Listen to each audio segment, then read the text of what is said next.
Welcome home. You're back quite early today. Well, yeah, I bought sushi for all of us to eat. I was surprised just by getting a reply from my husband, who had been ignoring me for over a month. On top of that, he was holding high-quality sushi. Something seemed suspicious. I became more suspicious and secretly swapped my sushi with my mother-in-law's. Oh my, it looks delicious. Let's dig in right away. Come on, eat up. To my surprise, even my mother-in-law started talking to me. There must be something going on. Convinced of this, I pretended to go to the kitchen to make tea, encouraging them to start eating first. Then, from behind the door, I watched their reactions. My mother-in-law, who ate the sushi, started shivering and coughing. Unbelievable words were uttered by them. My name is Susan, 29 years old. I got married to Ryan, whom I met through my father's introduction half a year ago. I grew up with my strict father who hates dishonesty and my gentle yet strong-willed mother. I am, to put it nicely, a serious person, or to put it badly, someone who can't adjust to the people around me. I have few friends, even after becoming an adult. I had no romantic experiences. My worried father introduced me to Ryan, who worked at the company where my father was a department head. My father seemed to have high expectations for Ryan. Ryan's first impression was serious and friendly. He listened intently to my father's stories and also engaged me in conversation, making the atmosphere pleasant. Apparently, Ryan had a good reputation at the company. He was trusted by his superiors and got along well with his colleagues because of his friendly nature. At a drinking party, when my father mentioned he had a daughter, Ryan asked to be introduced, and my father was more than happy to oblige. My father seemed a bit excited, thinking that spring had finally come for his daughter in her late 20s. It was the first time I saw my usually serious and strict father so excited. He must have been worried about my future. I wanted to live up to my father's expectations. I had never met a man who talked to me at my own pace like Ryan. As we talked, I became more and more attracted to him, and after a few dinners together, we started dating. During our relationship, I visited Ryan's family home and met his mother several times. She, like Ryan, was friendly and considerate of my nervousness. I thought if I could marry into this family, and just when I was thinking that, Ryan proposed and we got married. I was so happy at that time, but half a year after our marriage, I couldn't help but regret it. The topic of living together came up as soon as we got married. My mother-in-law, who had lost her husband, seemed to be lonely and appealed to Ryan. At the time, I didn't doubt my mother-in-law and accepted the idea of living together immediately. However, this was the beginning of it all. As soon as we got married, my mother-in-law's attitude changed completely. It was as if her previous behavior was a lie, and she began to see me as an enemy. "Susan, why can't you do anything right? Dinner is late and there's so much food. There's no way we can eat all this. Please think a little. But yesterday you told me to make more dishes. I try my best to make them for you. What are you saying? It's my fault?" "No, I didn't mean that. Anyway, dinner time is at 6 p.m. Please be punctual from now on. You can't even prepare a proper meal. I never thought that someone like you would become my daughter-in-law." This kind of thing happened almost every day. My mother-in-law's demands changed constantly, and even if I tried to meet them, she complained about something else. It was the same this time. After finishing work and rushing home, I finished preparing dinner at 6 p.m. But my mother-in-law didn't show up at the table until nearly 7 p.m. She complained that the food was cold and that I wasn't considerate enough. Ryan usually came home late due to overtime and social gatherings. As a result, especially on weekday evenings, I had to endure more attacks from my mother-in-law in front of Ryan. My mother-in-law would act a little more restrained. However, that didn't mean she stopped scolding me. Sometimes Ryan would defend me when he saw her behavior, but that was only at first. Gradually, maybe he got tired of it, and one day, Ryan said this to me: "Please try to adapt to my mom." I was speechless at his words. How much more do you want me to do? I held back the urge to yell out, "I want to adapt to your mother too," but her demands keep changing. Even if I try to adapt, I can't just be flexible. "You're an adult. You should be able to handle that much." Ryan coldly dismissed me with those words. The friendly and serious Ryan I knew when we first met was nowhere to be found. The situation was getting worse and worse. Ryan started to side with his mother blatantly. He agreed with her complaints and laughed at me. His mother, on the other hand, directed a triumphant smile at me because her son was on her side. My mother-in-law and Ryan treated me like a maid. On weekends, they would go out together, leaving me with the housework. Or they would go out to eat together, even though I had prepared dinner. There were also times when Ryan brought home takeout just for him and his mother. The only reason I didn't leave their house was that I didn't want to worry my parents. My parents were delighted when I started dating Ryan. At our wedding, my usually serious father cried. I didn't want to disappoint my parents, who had such high hopes for our marriage and sent me off with their blessings. Besides, if something happened between Ryan and me, it would affect my father's reputation. So even though my mother-in-law mistreated me and my husband didn't stand by me, I decided I had to endure it and keep going. My only comfort was my pet cat, John. When I said I wanted to bring John, who I had bought before getting married, my mother-in-law didn't like the idea, but I insisted. Now, I'm really glad I brought him. After getting married, John comforted me countless times. Somehow, I managed to get through each day, until one day, it started suddenly. My mother-in-law and husband started to ignore me. I was puzzled by the sudden change, with no warning or reason, no matter how much. I tried to talk, but I was ignored. Asking for a reason or trying to compromise was all in vain. Even when I tried to talk or did housework, I continued to be ignored. Then, 1 month later, Ryan, who usually comes home around 7 p.m. at the earliest, came home unusually early at around 6 p.m. that day. As I thought I would be ignored, I called out to him, "Welcome home. You're back quite early today." "Well, yeah, I bought sushi for all of us to eat." I was surprised just by getting a reply from my husband, who had been ignoring me for over a month. On top of that, he was holding high-quality sushi. Something seemed suspicious. Before I could feel happy about him finally speaking to me and buying sushi, I wondered what on earth he was up to. As I found my husband's behavior strange, moreover, Ryan placed my share of the sushi on the table first. For the past few months, there hasn't been a single time when my husband prioritized me over his mother. This is definitely suspicious. As my distrust grew, I secretly swapped my sushi with my mother-in-law's. "Oh my, this looks delicious. Let's dig in. Come on, Susan, eat up quickly." Surprisingly, even my mother-in-law started talking to me. There must be something going on. Convinced of this, I encouraged them to start eating first. "I'll go make some tea. You both go ahead and start eating." "Oh, I feel bad, but you're right. Hot tea is perfect with sushi. We'll start eating, so come back quickly." Pretending to head to the kitchen, I watched them from behind the door. After whispering to each other, my husband and mother-in-law began eating sushi. Then suddenly, my mother-in-law started shaking and coughing violently. Tears filled her eyes as she struggled to speak. Ryan frantically patted her back.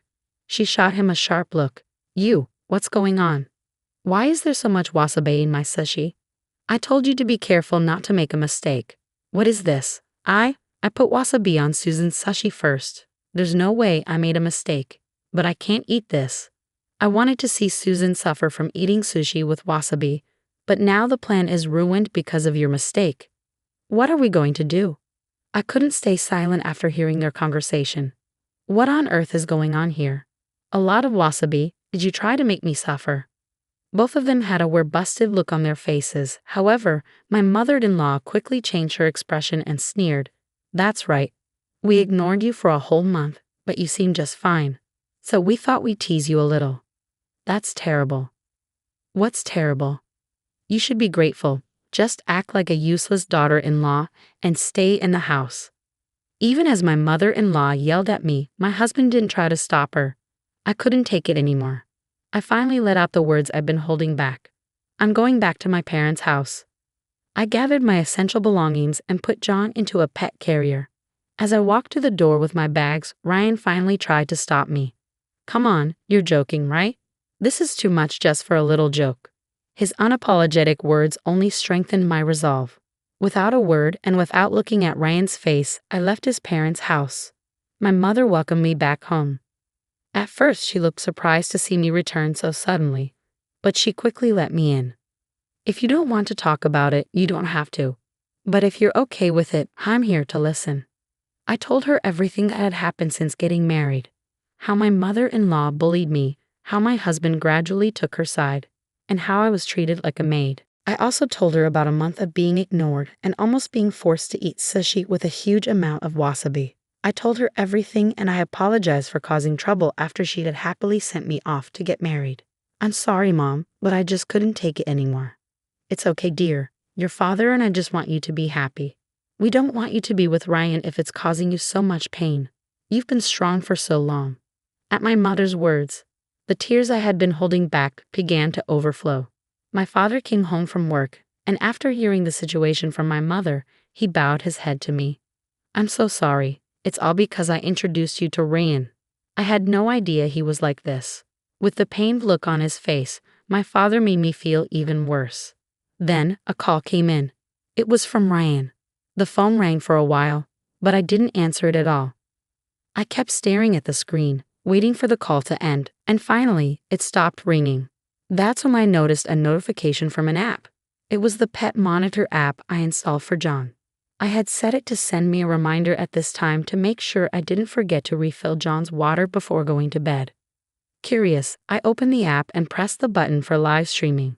There, my mother-in-law and husband appeared on the screen. What should we do? Susan isn't answering the phone. It's fine, she'll come back eventually. Anyway, what should we do to her next? Ha ha ha. What if she says she wants a divorce? I'll lose my position as the boss's son-in-law. I was able to pass work off to my subordinates because of my position as my boss's son-in-law.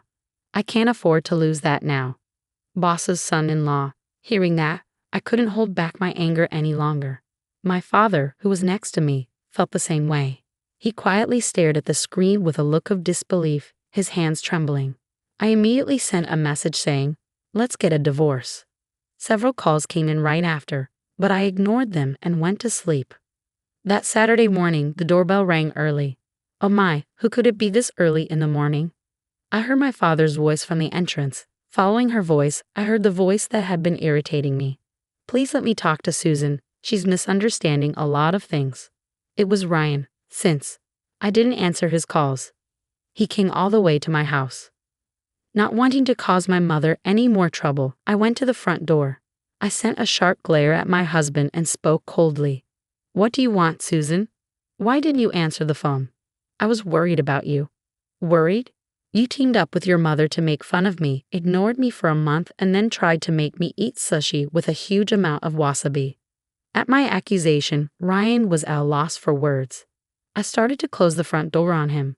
I'll bring the divorce papers as soon as they're ready. I have nothing more to say to you, so please leave now. Wait, are you serious? You've never been in a relationship with anyone else, right? If we get divorced, you'll never be able to marry again. Are you okay with being alone for the rest of your life? Ryan's words only fueled my anger. I played the recording of the pet monitor footage I had saved last night. My husband Ryan was clearly upset after seeing the video. I said to him, "You don't want a divorce just to protect your own position, right? You don't even think of me as your wife. I'd rather be single than be with someone who doesn't care about me and abuses their power to oppress others." I showed a determined attitude. My mother nodded firmly at me, and then I heard my father's voice from behind. "She's right, Ryan. After seeing that video with my daughter, I asked around at the company. It seems you were using your position as my son-in-law to not only push work onto your subordinates, but also make them do unnecessary chores, acting like a king. I guess I still have a lot to learn about judging people." "Please wait, father-in-law. This is not what it looks like. It's my mother. Yes, it's all my mother's orders. She told me to harass Susan and use my position as your son-in-law to push work onto others." "So you really were pushing work onto others?" I was not only angry but also appalled that Ryan was trying to blame his mother for everything and exposing his own wrongdoings. Ryan looked at me with pleading eyes, but I exaggeratedly turned my head away. At that moment, I heard another annoying voice. "Ryan, I came to help you." It seemed that my mother-in-law had come to help Ryan. But by that time, Ryan had already betrayed his mother. He pointed at her and said, "It's all her doing." My mother-in-law looked confused. "What do you mean, Ryan? I came here to be on your side. Are you trying to make me the bad guy?" "You are the bad guy. It's all your fault, Mom. If you hadn't harassed Susan, none of this would have happened. We wouldn't be talking about divorce. And I wouldn't be worried about losing my position. Don't blame me. It's all your fault for trying to get rid of me. Both of them kept blaming each other, and my father, my mother, and I had no choice but to watch in astonishment. Their argument didn't seem to end anytime soon. My father, tired of it all, finally spoke up. You two can argue about this at home. I'm disappointed to find out that you, Ryan, are such a despicable person. There was talk of promoting you, but I'm going to cancel that. Ryan looked at my father with desperate eyes, but my father didn't change his attitude. And then, our divorce was officially decided on the spot. We printed the divorce papers at home and signed them right away. Ryan's misdeeds at work and his divorce from me, the boss's daughter, became well known, and he felt so uncomfortable that he offered to resign. He's been trying to find a new job, but the rumors have spread to other companies in the same industry, and he hasn't been hired.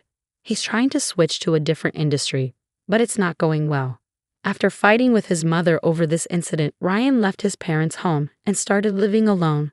But he has no money and is living in a shabby apartment. He's doing day labor jobs to get by, barely making it through each day. His mother, who used to dote on him, is now living alone and feeling lonely. The neighbors found out about her mistreatment of her daughter-in-law, and she's living a life without conversation, receiving cold stares. I'm living with my parents again, just the three of us now. That's a burden for my ex-mother-in-law, and Ryan is gone. I can focus on my work better than ever before, and I've been given bigger responsibilities. 1 year after the divorce, I see signs of a new spring coming in my life. The person is a junior colleague with whom I successfully completed a project.